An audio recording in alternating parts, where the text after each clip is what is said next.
Hello everyone, this is Man from Ask Useless German and Ask the German Commander, and I promised you a while back to make a guide on how to Askblog. Well, this is the video about it, and I'm gonna try to cover everything. First I want to cover some general things, general Askblogging things, and then I want to focus on cosplay Askblogs because that is what I do and I know the most about that. So nothing in this video is mandatory, these are just a few tips from what I've learned from Askblogging experience. So it's just sort of guideline and tips, and you can decide whatever you want to follow and which you want to ignore. Let's get started! First of all, we're starting off.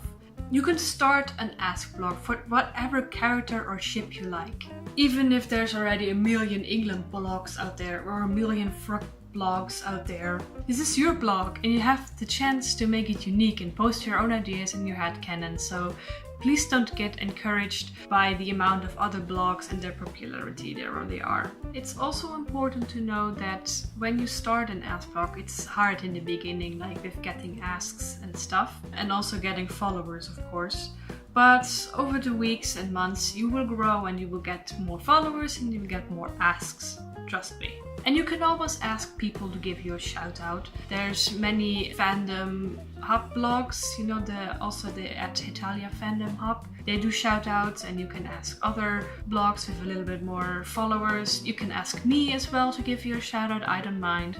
I've recently made a huge post. And also your art style and your cosplay will improve over time. I've seen that with me, I've seen it with friends. It's a thing because you do it more often and practice makes the master.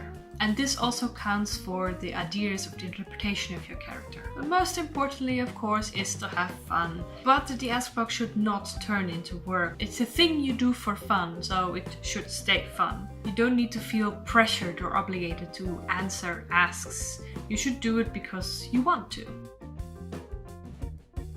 So for the setup, we're gonna start with a URL. It's good to have a unique URL. It doesn't need to be, but like if you have one, you have like a sort of trademark people are getting to know you by. Like I am now known as the Useless German because I started out with that. And also like having a fun title for your blog can also catch someone's eye, then make them want to check out your blog.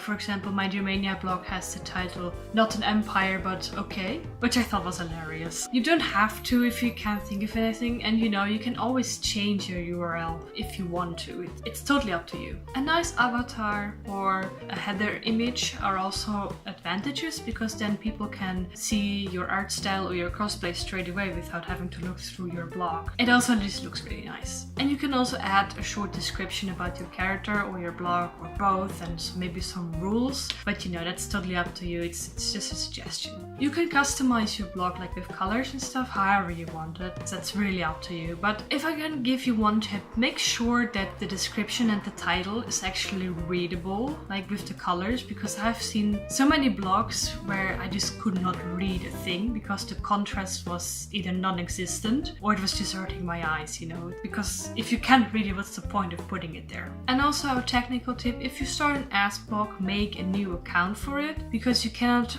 send asks or reply to posts with a side blog. I had to learn that the hard way with my Lutz blog. When you start out, it's very useful to follow other Ask blogs to gather inspiration, and also offers opportunity for interactions already.